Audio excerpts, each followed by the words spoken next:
सुवै गमनं समायमरणं निर्गुण संपत्ति ऊर्ध्वम् अथ पौराणिक स्वाध्याय विनायम श्रीमद् आचार्य भक्ति कार्यों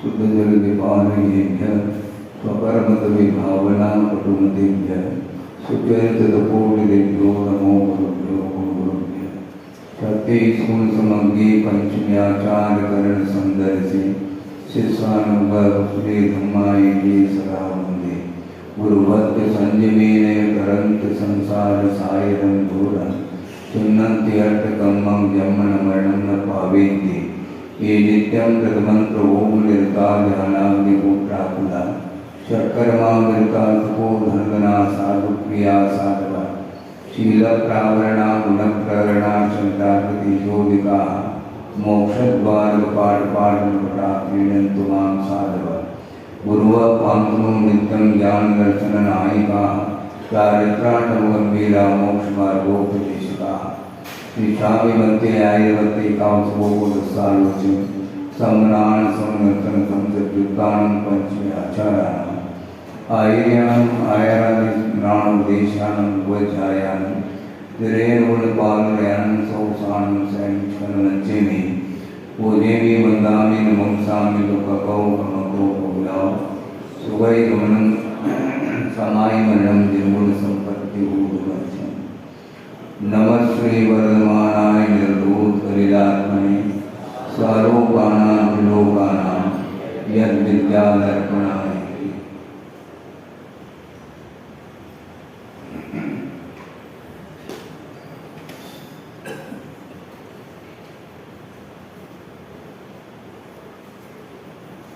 कल परसों आपके सामने ये विषय रखा था कि शील क्या होता है। शील का अर्थ आपको ज्ञात कराया है कि शील का प्रकृति जिसको स्वभाव भी बोलते हैं और जड़ पदार्थ का भी अपना स्वभाव होता है और उसमें जो स्वभाव आया है कर्मों में वह उपादान की विवक्षा में उसकी निजी योग्यता है, किंतु फलदान देने की जो शक्ति उसमें आई है वो उपादान की विवक्षा में निजी योग्यता होते हुए भी उसकी अभिव्यक्ति जो होती है, फलदान देने की जो शक्ति उसमें आती है वह बिना निमित्त के नहीं आ सकती। भौगोलिक वस्तु है, अचेतन है, जड़ है, उसमें किसी भी प्रकार से संवेदनशीलता नहीं है और इतना सूक्ष्म वह तत्व है आपकी किसी भी इंद्रियों का वह विषय नहीं बन सकता। इस प्रकार वह सूक्ष्म कर्म परमाणु आपके आत्म प्रदेश पर मटेरियल के रूप में विद्यमान है, उसमें फलदान देने की शक्ति होते हुए भी वह शक्ति है, उसकी अभिव्यक्ति जो होगी वह जीवन परिणामों के द्वारा ही उसमें आती है, जिसको तत्सत्ति भाव कम्मंतु इस प्रकार गोमर्षाकार ने कर्मकांड में ये विषय दिया है कि फलदान देने की जो शक्ति आती है उसके अंदर वह भाव कर्म माना जाता है। वह कर्मगत वह शक्ति है जो कि आत्मा को वह फल दे देता है। भिन्न भिन्न द्रव्य क्षेत्र आदि के निमित्त को लेकर के फलदान देने की शक्ति उसके भीतर होते हुए भी उसमें अंदर जो आई है उसमें निमित्त के बिना उसके भीतर वह शक्ति आ नहीं सकती। कर्म के रूप में जब तक वह वर्णाएं कर्म के रूप में परिणत नहीं होती हैं, उस दशा में उसको केवल वर्णा के रूप में कहा है, किंतु फलदान देने की उसके अंदर जो शक्ति आई है वह आत्मगत परिणामों के निमित्त को लेकर के ही उसमें शक्ति आई है। आप यदि राग द्वेषात्मक कालुष भाव नहीं करेंगे, तब तक उसमें वह फलदान देने की शक्ति नहीं आ सकती है। और ऐसा संसारी प्राणी बाहरी वस्तुओं से आकर्षित होकर के उसकी पूर्ति के लिए इतना तीव्र संक्लेश परिणाम कर लेता है, जिसके फलस्वरूप उस कर्म में ऐसी शक्ति पड़ जाती है और उसकी हृदय में संसारी प्राणी वह सागरोपम आयु तक उस दुख का अनुभव करता है और वह हाथ जोड़ता है। कर्म के सामने हाथ जोड़ने से काम नहीं चलने वाला। कर्म बंद होने की पूर्व में आप यदि सावधान हैं तो कर्म कभी भी बंद नहीं सकता। आत्म प्रदेश पर ही वह सारा मटेरियल विद्यमान होते हुए भी उसमें यह ताकत नहीं है कि आपको दुख पहुंचा सके अथवा सुख पहुंचा सके। उसमें शक्ति आपकी बदौलत आई है। वह स्वतंत्र होते हुए भी आपके परिणामों की प्रतीक्षा कर रहा है। वह कर्म इसके परिणाम हो जाए और इस आत्मा के साथ हमारा संबंध जुड़ जाएगा। जब तक वह परिणाम नहीं होंगे तब तक आत्म प्रदेश पर वह विद्यमान है, उसका संबंध नहीं हुआ है। संश्लेष संबंध जो होता है वह मटेरियल का नहीं होता, किंतु कर्मों का आत्म प्रदेशों के साथ जो संबंध होता है उसका नाम बंध इस प्रकार पूज्यपाद स्वामी ने घोषित किया है। आत्म कर्मणो हो अन्योन्य प्रदेशान प्रवेशात्मको बंध, इस प्रकार उन्होंने कहा है। आत्म प्रदेश और कर्म प्रदेशों का अन्योन्य प्रविष्ट होने का नाम, संश्लेष होने का नाम, संबंध होने का नाम बंध, ऐसा कहा। तो जब तक वह वर्णाएं बंध के रूप में परिणत नहीं होती तब तक उसमें फलदान देने की क्षमता होते हुए भी वह दे नहीं पाती। वह सारे कर्म परमाणु विद्यमान हैं। तो हम सोचना चाहते हैं कर्म फल देने रूप वह प्रकृति उसके अंदर आई है। उसके पहले वह प्रकृति नहीं थी, वह मटेरियल था। ज्ञानावरणी कर्म ज्ञान को आवरणित करता है। यह जो कार्य है, यह जो प्रकृति आई है उसके अंदर, वह परिणामों के फलस्वरूप उसमें आई है। उसके पहले कभी भी वह ज्ञान को आवरणित नहीं कर सकता। तो आवरणित करने रूप शक्ति उसके अंदर आपके द्वारा आई है। अर्थ यह है कि बिना निमित्त के कोई भी कार्य संपादित नहीं होता, इसलिए जीव ही कर्मों का कर्ता होता है और उसके फल का भोक्ता भी स्वयं जीव ही होता है। स्वयं करो और दूसरे के सिर औरण के धरता, ये ठीक नहीं। स्वयं करता है और दूसरे के ऊपर वह आरोपित करता है। स्वयं अपराध करता है और उस अपराध को छुपाने के लिए वह दूसरे के ऊपर टूट पड़ता है। ये असंयमी का कार्य है, ऐसा आगम में लिखा हुआ है। हाँ, संयमी कभी भी कर्म के उदय में स्वयं अपने अपराध को तो स्वीकार करता है, किंतु निरपराध व्यक्ति को अपराधी सिद्ध करने का प्रयास वह नहीं करता और नहीं करना चाहिए, क्योंकि स्वयं आगम पढ़ो, उसमें स्पष्ट लिखा हुआ है निजादितम कर्म विहाय नको विकस्यात् ददाति किंचन। किंचित मात्र भी वह दूसरा व्यक्ति दूसरे के लिए कुछ भी दे नहीं सकता, न दुख दे सकता है न सुख दे सकता है। अपने कर्म को छोड़ करके कोई भी दुनिया में पदार्थ नहीं है जो जीव के लिए फल दे सके। कर्म का फल जो मिलता है वह अन्य वस्तुओं के निमित्त को लेकर के मिलता है, किंतु अंतरंग में कोई निमित्त है सुख और दुख में, वह अपने द्वारा किया हुआ जो विगत का कर्म है वह जब समय पर उदय आता है तो आपको गाफिल कर देता है। इस सिद्धांत को जो व्यक्ति नहीं समझता वह हमेशा दूसरे की ओर ही उसकी दृष्टि जाती है। और आचार्य कहते हैं, आप ध्यान दें कि निंदा में ग्रहा में अपानम, अपनी आत्मा की निंदा और ग्रहा करो, दूसरे की नहीं। क्योंकि प्रतिक्रमण करने वाला जो श्रवण होता है अथवा जो वृत्ति होता है वह दूसरे की निंदा दूसरे की आलोचना नहीं करता, किंतु दूसरे की निंदा और आलोचना करने से नीच गोत्र का सशक्त आश्रय होता है, जिसके कारण निंदनीय कुल में पैदा होने के लिए उसके लिए बाध्य होना पड़ता है।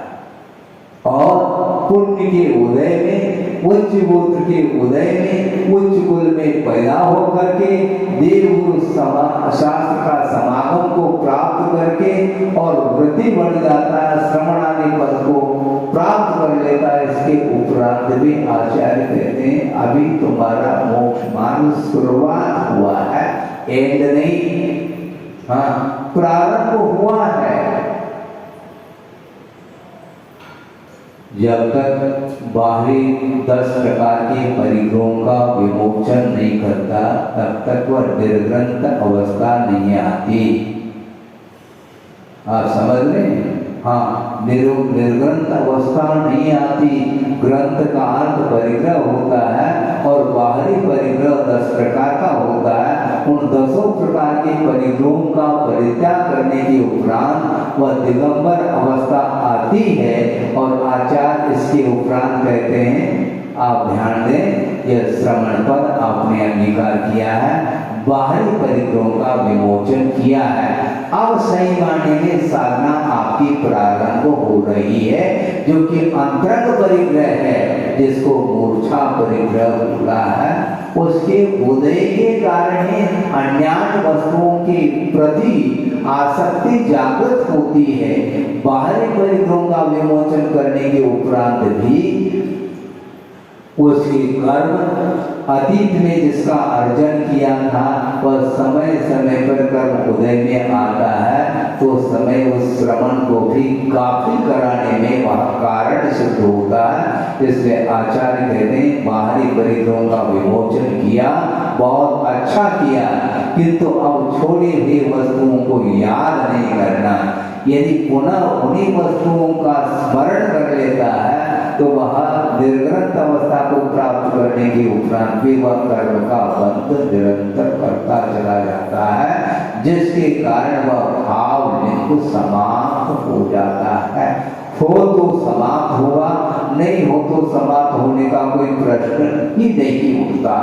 तो हम ये कहना चाहते हैं कि जड़ वस्तु के भीतर जो फलदान देने की शक्ति आई है उसमें निमित्त कौन है, तो वह जीव ही निमित्त करता है। इसलिए राग द्वेष करना यह आत्मा का स्वभाव नहीं।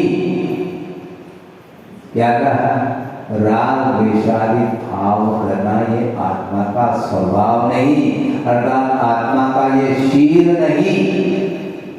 शील का अर्थ ही स्वभाव है, और आत्मा का स्वभाव क्या है? रागादि भाव करना, दूसरे की आलोचना करना और अन्य वस्तुओं के प्रति आधिपत्य प्राप्त करने का भाव रखना, ये सारा का सारा आत्मा का स्वभाव नहीं, आत्मा का शील नहीं, किंतु ये कुशील कहा जाता है। कुशील का अर्थ वर्तमान में व्यावहारिक क्षेत्र में कुशील का अर्थ वासना को लेकर के ये शब्द प्रयोग में आता है।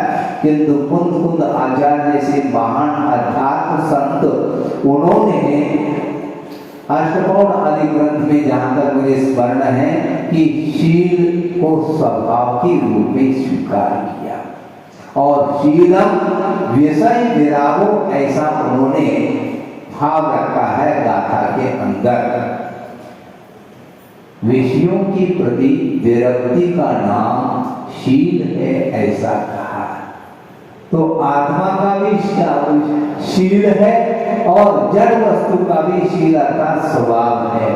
कर्म के पास ये शक्ति आई है जीव के माध्यम से कि जीव को परतंत्र करने रूप शक्ति जीव के द्वारा जड़ वस्तु में आई है और उसके उदय में ही संसारी प्राणी वह इस प्रकार के परिणाम कर लेता है।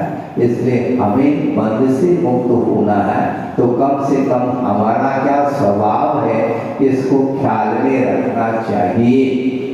खाना पीना उठना बैठना एक दूसरे के प्रति क्या अनुराग रखना, वासना की अपेक्षा से ये सारा भाव विकृत भाव माना जाता है। जीव का यह स्वभाव नहीं, यह प्रकृति नहीं, वैकारिक भाव माना जाता है। ये जब तक अभाव को प्राप्त नहीं होगा तब तक वह निरंतर बंध की जो धारा है वह रुक नहीं सकती, कितना भी आप प्रयास करो। इसलिए आचार्य कहते हैं कि कर्म बंध से बचने के लिए हमें कर्म सिद्धांत के प्रति आस्था जागृत करने की आवश्यकता है और आस्था जागृत होने के उपरांत कर्म बंध से और ऊपर उठने के लिए तदनुरूप आचरण करने की भी आवश्यकता है। और आचरण में समीचीनता कब आती है? जैसे जैसे वह अंतरंग परिग्रह समाप्त होते चले जाते हैं तब तक वह आचरण हमारा समीचीन होता चला जाता है। बाहरी परिग्रहों का विमोचन करने के उपरांत भीतर आत्मा में वह मलिनता बनी रह सकती है, क्योंकि उद्देश्य के अनुरूप ही कार्य होता है। जहाँ उद्देश्यों तहाँ निर्देशों इस प्रकार भी वर्णन आता है। जैसा आपका उद्देश्य है उसके अनुरूप ही कार्य वह संपादित होता चला जाता है। इसलिए आचार्यों का ये कहना है कि पाप क्रिया निवृत्ति रूप जो चारित्र है वह समीचीन चारित्र माना जाता है। मात्र आचरण का नाम चारित्र नहीं, पाप क्रिया की निवृत्ति जब तक नहीं होती है तब तक उस चारित्र में समीचीनता संभव ही नहीं। आप गौर करिए, मुझे बार बार इस विषय को रखना इसलिए पड़ता है कि इस निर्वृत्त अवस्था को धारण करने के उपरांत भी हमारी पाप क्रिया की निवृत्ति अभी तक नहीं हुई है। इसलिए मुक्ति मोक्ष हमें प्राप्त नहीं हो रहा है। अंतरंग जो परिग्रह है वह बलवान होता है और बहिरंग परिग्रह जो है उसके लिए सपोर्ट देता है। हाँ, कोई कह सकता है महाराज ये तो बाहरी संबंध है, मेरा इनके साथ कोई अटैचमेंट नहीं है। तो अटैचमेंट नहीं है तो उसी व्यक्ति के साथ आप क्यों जुड़ करके रहते हैं? आपका जुड़ाव, आपका लगाव किसी खास व्यक्ति के प्रति क्यों? यदि किसी भी वस्तु के प्रति चेतनात्मक किसी भी वस्तु के प्रति आपका कोई अटैचमेंट नहीं, कोई लगाव नहीं, तो प्रत्येक व्यक्ति के प्रति आपका संबंध क्यों नहीं जुड़ता? आप पूछना चाहते हैं, आप उत्तर दे सकेंगे और आपको उत्तर देने की आवश्यकता नहीं, आप जानते हैं, आप अंतर्यामी। हाँ बिल्कुल ठीक है। हाँ, आपका कोई संबंधी है, उसने आपको मैसेज दिया है, खबर दी है कि मैं अमुक तारीख के दिन आ रहा हूँ, तो आप पहले ही उस तारीख के दिन उस टाइमिंग दे करके प्लेटफार्म पर आप खड़े हो जाते हैं।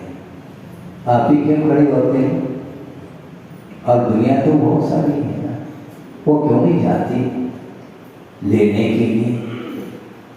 हमारा संबंधी व्यक्ति आ रहा है, मित्र भी हो, उसके लिए भी आप शिष्टाचार के पालन करने के लिए पहुंच जाते हैं।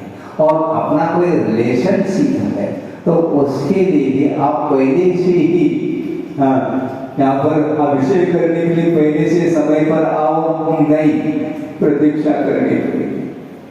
सामूहिक कोई धार्मिक कार्य होता है उस समय अपना कर्तव्य ही नहीं, हमें आराधना करनी है प्रभु की, और उस उद्देश्य को लेकर के सारे सांसारिक कार्यों को छोड़ करके धार्मिक कार्य के लिए विशेष समय को निकालना चाहिए और समय पर उस धार्मिक कार्य को संपन्न करना चाहिए, जिसके माध्यम से भावों में पवित्रता आती है।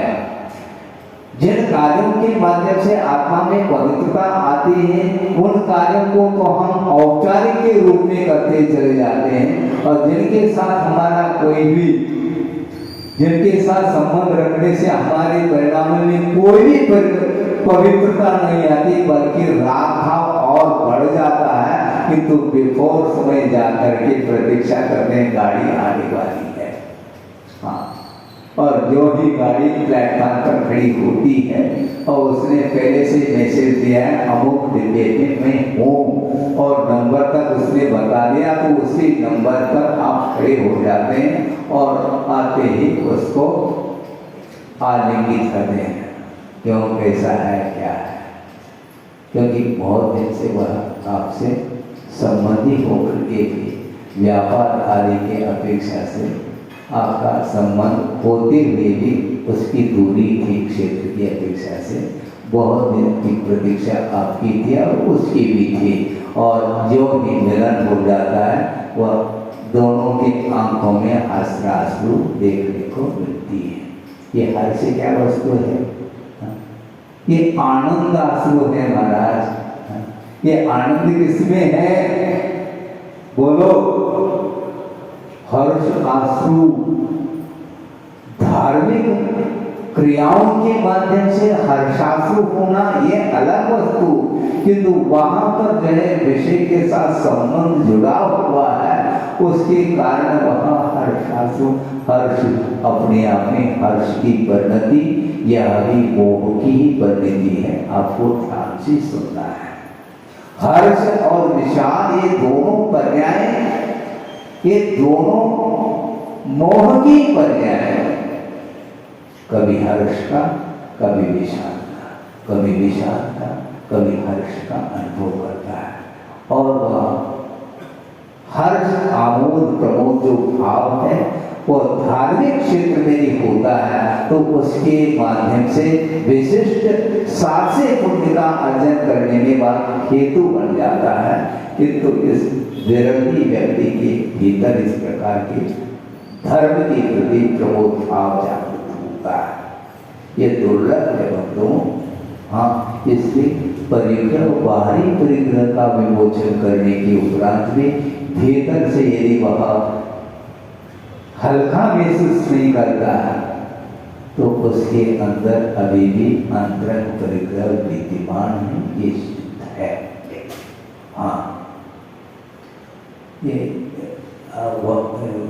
बिजली जो जल रही है, करंट जो आया है, और किसके माध्यम से आया है?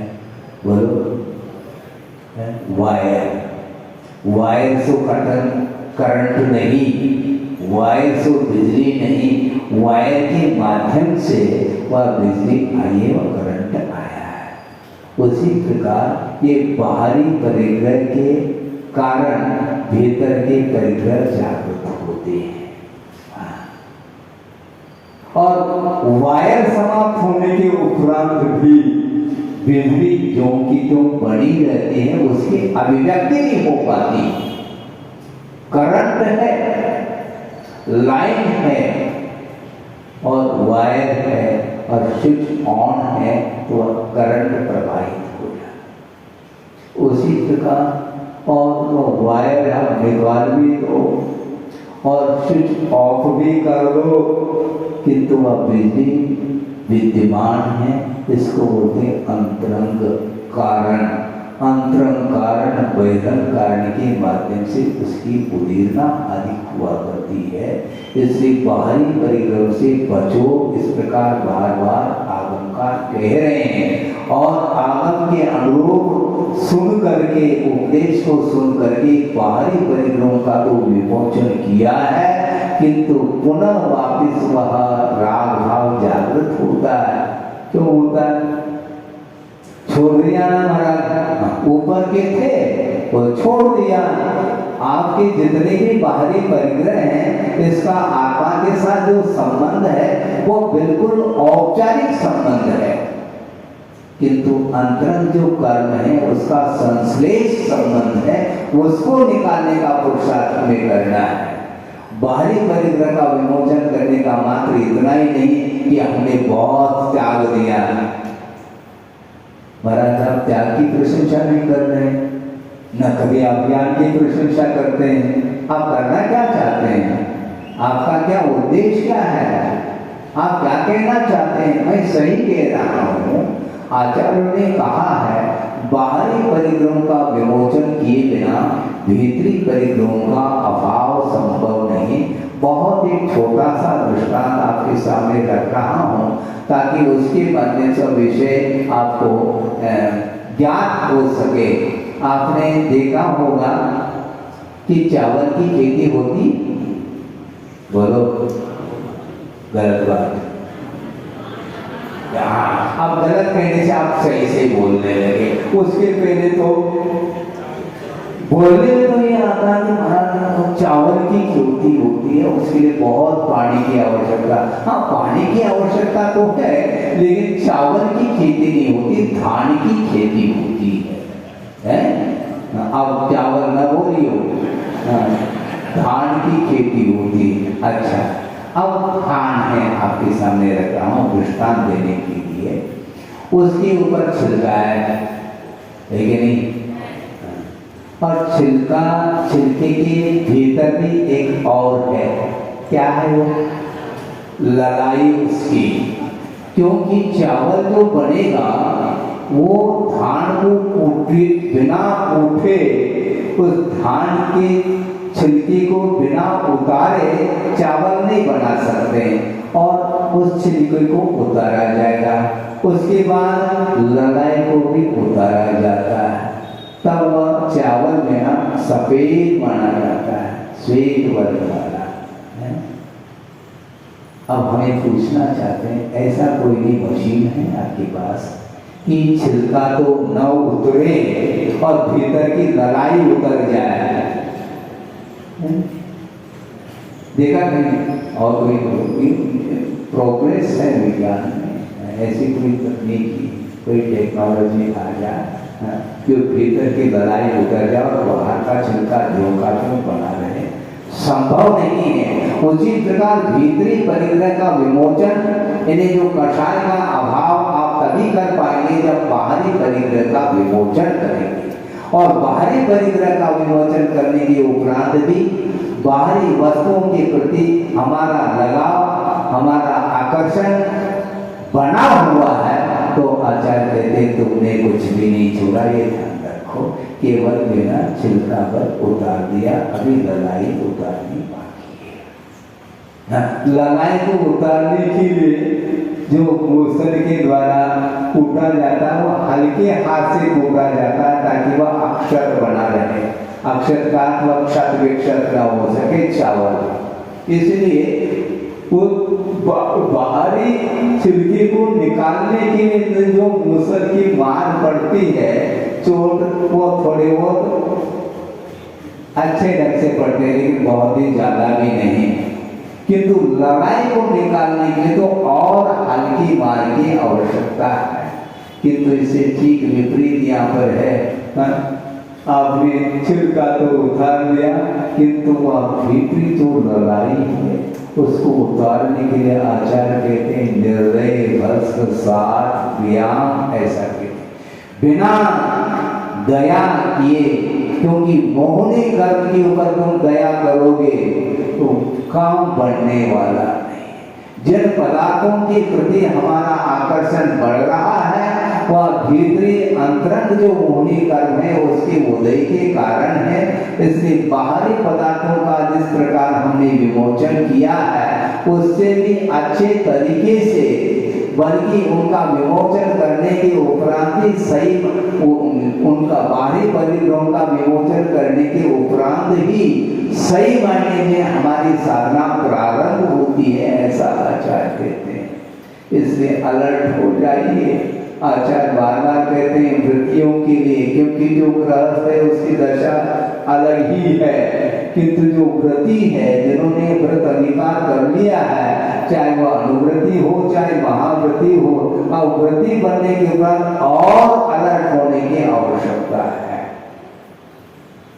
क्योंकि गृहस्थ अवस्था में बहुत सारे कार्य करने पड़ते हैं और विशेष रूप से कर्म हावी होता है, इसलिए वह गाफिल तो होता ही है, किंतु व्रती होने के उपरांत भी वह अपनी अंतरंग साधना की ओर दृष्टि नहीं रख पाता, तो कभी भी वह कर्म से ऊपर नहीं उठ सकता।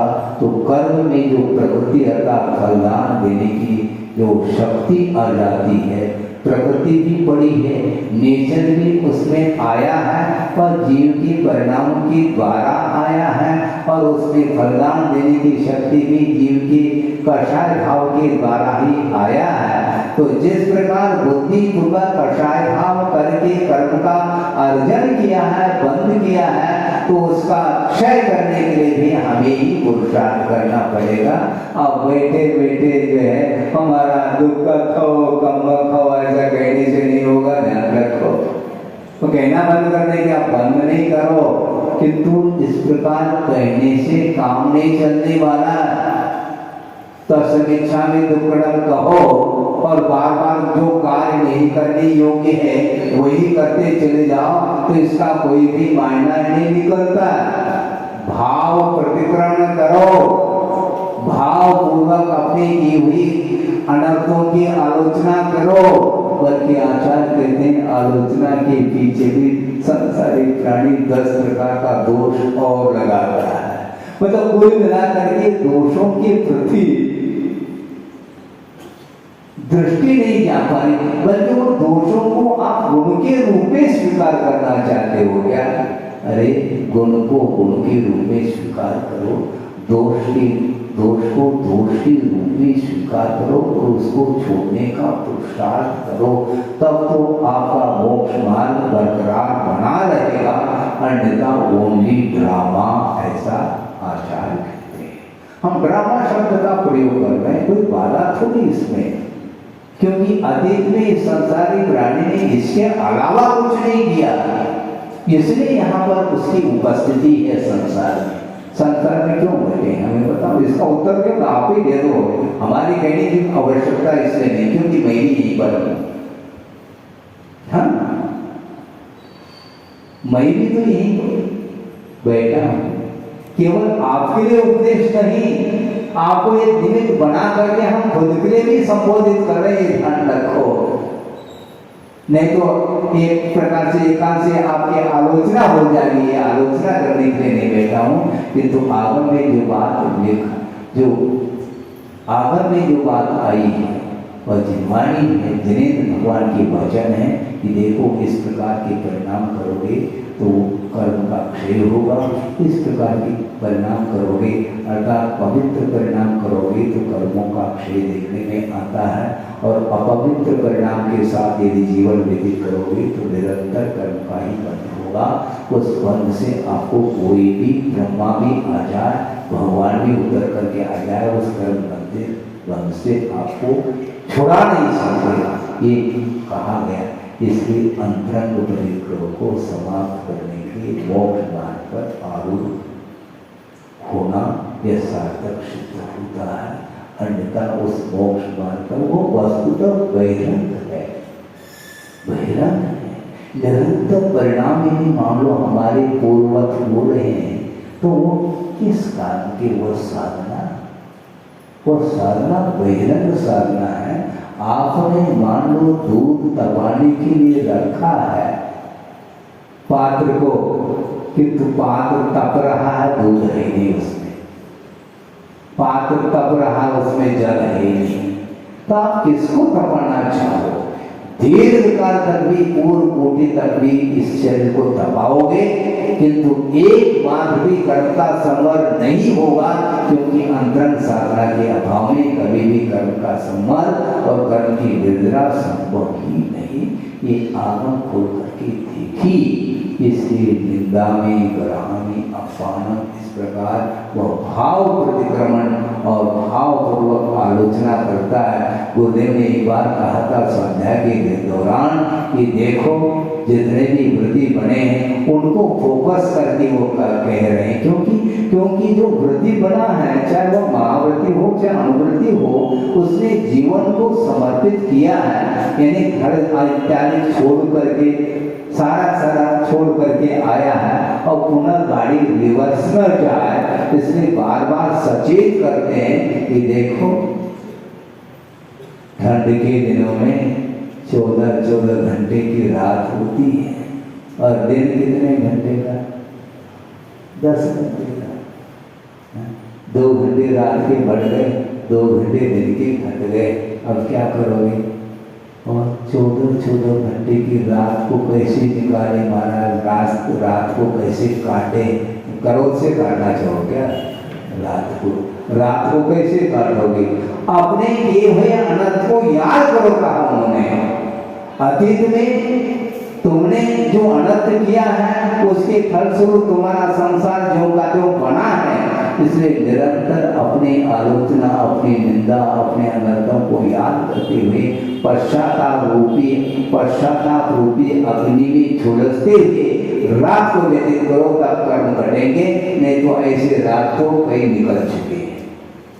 रात को काटना नहीं, तत्व चिंतन के माध्यम से कर्म को काटने का पुरुषार्थ करो, ये गुरुदेव का कहना है। कितने कर्म के साथ कह रहे हैं और हम इग्नोर करते चले जाएंगे तो हमारा संसार चमकाते बना रहेगा। इसलिए सच्चे देव गुरु शास्त्र के प्रति जो भीतर का जो भाव होना चाहिए वो यदि नहीं है तो हमारा भविष्य तीर्थमात्मक रहेगा, हमारा भविष्य अंधकार नहीं रहेगा, क्योंकि भविष्य का निर्माण जो होता है वह वर्तमान के ऊपर ही निर्धारित है।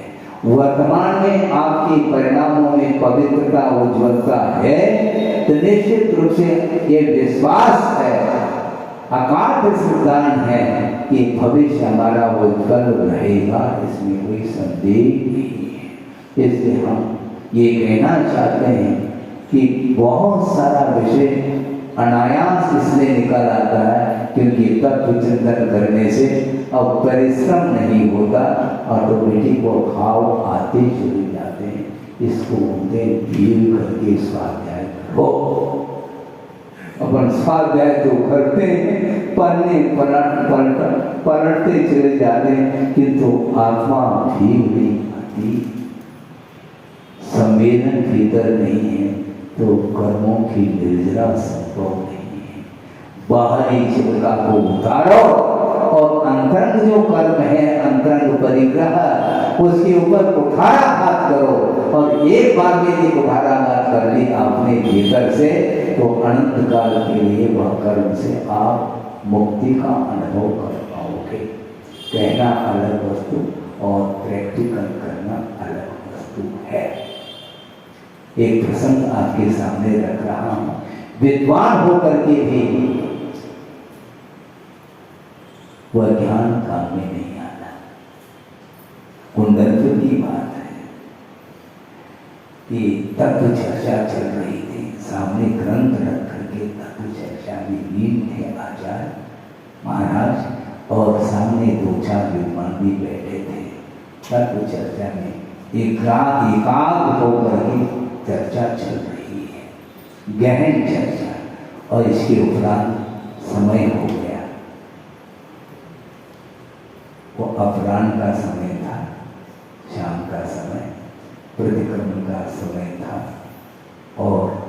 उसके उपरांत सामायिक भी करना है। तो पंडित जी को कहा आचार्य महाराज ने, पंडित जी अब ये अगला विषय सामायिक की बात देखेंगे, कल के लिए रखा जाए। इस प्रकार कर करके स्वाध्याय को विधिवत पूर्ण कर लिया और आचार्य महाराज प्रतिक्रमण के लिए बैठ गए। उसके उपरांत सामायिक का समय आ रहा है और रात में भी प्रवचन करने के लिए विद्वान बैठे हैं और बड़ी विडंबना है। क्या ज्ञान की क्या दुर्दशा हो गई है, इसका नाम ज्ञान नहीं है। और प्रवचन में उन्होंने स्पष्ट रूप से कहा, बल्कि उसमें तो कहा ही, जाते समय भी उन्होंने एक शब्द का प्रयोग किया था जो आचार्य महाराज को भी वह शब्द कानों में आ गए। उन्होंने सोचा अब विद्वानों को समय देने से कोई हमें फल नहीं मिलने वाला है। क्या महाराज क्या हो गई बात हम बता रहे हैं। भाव सामायिक छोड़ करके द्रव्य सामायिक करने के लिए चले गए। इस प्रकार उनके मुख से शब्द निकले। आप सोचिए, विद्वान के मुख से इस प्रकार का शब्द सुनना अच्छा है।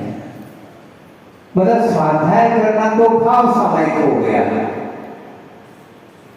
और जो सामायिक करने के लिए आचार्य महाराज गए ये द्रव्य सामायिक हो गया।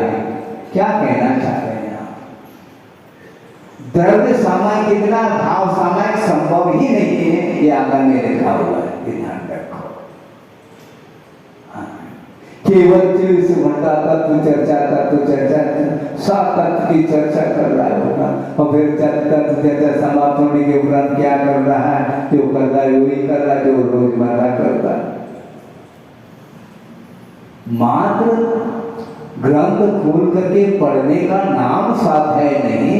ग्रंथ खोल करके पढ़ो और उसमें जो लिखा है और उसको मनन करके भीतर से श्रद्धा के साथ, आस्था के साथ, अपनी शक्ति के अनुरूप और चारित्र का रूप देता है, वह व्यक्ति सही उसकी स्वाध्याय करने की सार्थकता सिद्ध होती है। दूसरे दिन आचार्य महाराज ने भी सोचा इनके लिए जवाब देना अनिवार्य है, क्योंकि समय पर हम यदि उपदेश नहीं देंगे तो अंधकार में चले जाएंगे। इसका अंधकार ये जाने, किंतु जो समाज बैठी है, समाज के लिए जो उपदेश दिया जाता है वह आगम के विपरीत जो उपदेश देता है तो वह हमारा कर्तव्य है, हमारे आगम की आज्ञा है। तत्काल जो है ना उसका उत्तर देना चाहिए, बिना पूछे भी उत्तर दिया जा सकता और देना चाहिए। धर्म का जहाँ पर लोप होता है, क्रियाओं का जहाँ पर लोप किया जा रहा है तो वहाँ पर बिना पूछे भी उपदेश देने के लिए आगम की आज्ञा है, क्योंकि एक व्यक्ति के माध्यम से समाज ही विपरीत मार्ग पर चली जाएगी। उन्माद पर जा रहा है कोई व्यक्ति, उसके लिए किसी न किसी व्यक्ति का वहाँ क्या है, बिना किसी के कहे उन्माद पर कोई व्यक्ति जाता नहीं है।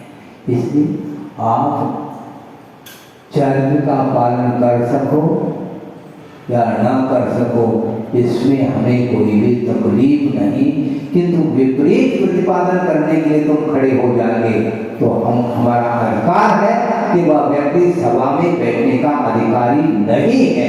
इस प्रकार आगम बोल रहा है, बल्कि आगम बोलता नहीं, आगम तो कौन है, किंतु आगम के अनुरूप चलने वाले गुरु बोलते हैं और गुरु वचन ही हमारे लिए सर्वोपरि है।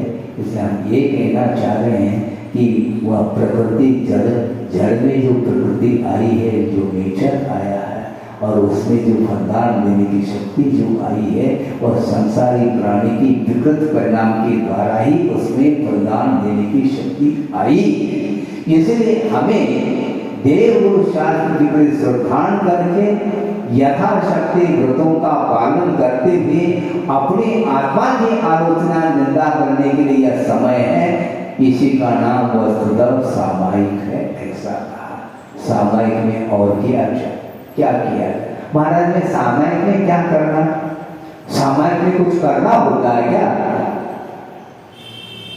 सामायिक में का अर्थ क्या कोई महल है क्या उसमें प्रवेश करने जा रहे हैं आप? सामायिक में कुछ नहीं किया जाता। सामायिक में कुछ नहीं करने का नाम सामायिक है, ऐसा कहा। कुछ नहीं करना बहुत कठिन है बंधुओं, कुछ नहीं करना तो हम बन जाता है, हमसे संभव नहीं। कुछ नहीं करना, समझ रहे हैं आप? सौम्य भाव के साथ रहना, ये वस्तुतः सामायिक होता है। इसको भाव सामायिक बोलते हैं। और वो भाव सामायिक की जो विधि है वह द्रव्य सामायिक है, जो भाव सामायिक के आधारभूत वह साधन माना जाता है और उसकी आलोचना कर रहा है वह विद्वान होकर के भी उसको हम विद्वान की कोटि में नहीं रख सकते। निर्भीक होकर के उपदेश देने के लिए कहा कि तू निर्भीकता के साथ साथ निरीक्षता की भी आवश्यकता है। आज विद्वान खड़े होकर के बोल तो रहा है, निर्भीक होकर के अपना विद्वत्ता का वह प्रदर्शन कर रहा है, किंतु निरीक्षता उसके अंदर नहीं है। आचार्य कहते ज्यादा जोर से बोलने की आवश्यकता नहीं है।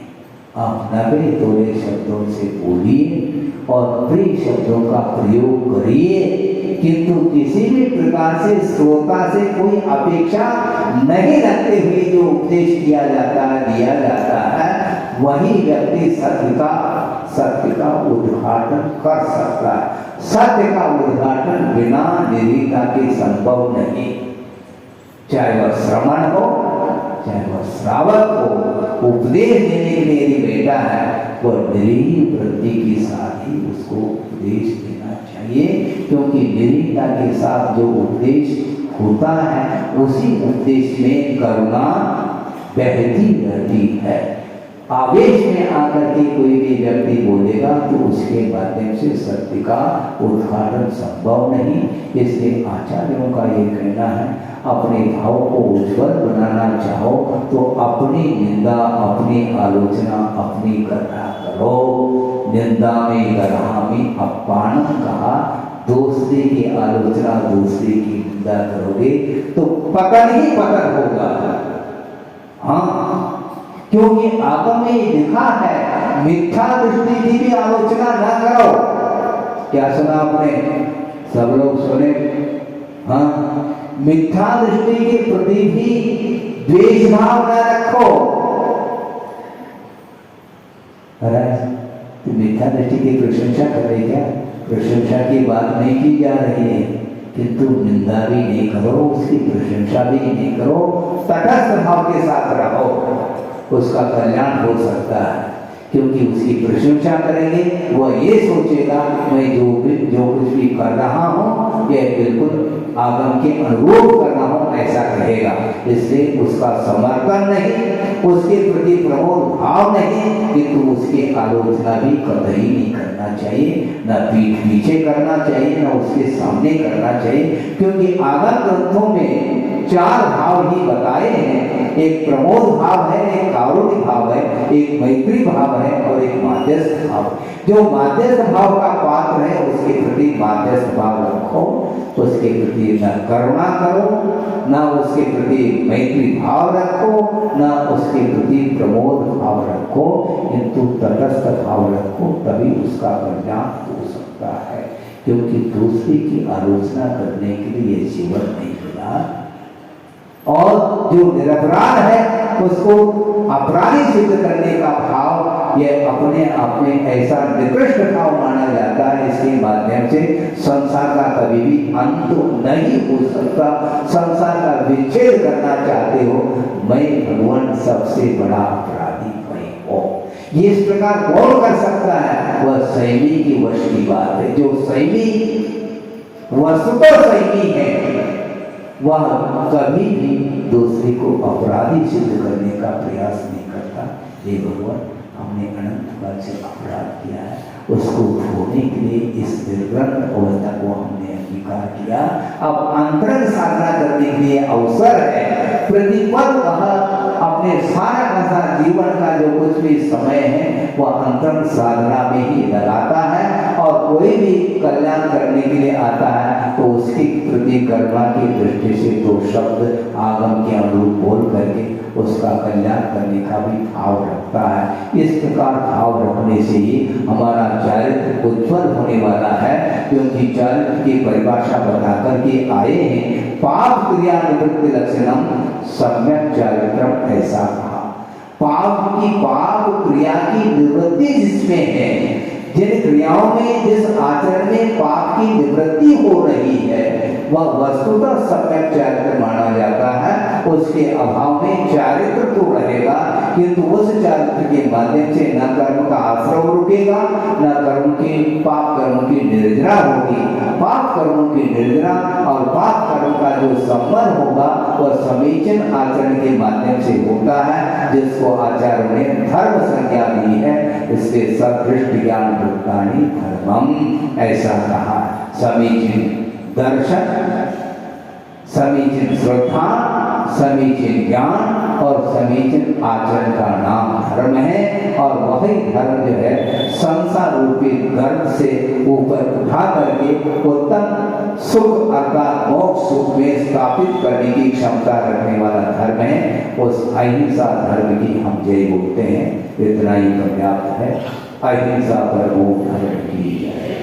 बोधि समाधि परिणाम शुद्धि स्वार्थोपलब्धि शिवसोख सिद्धि चिंतामणि चिंतित वस्तुदाने पावंत मानस ममास्तु। परम पूजाचार्य विद्यासागर जी महाराज की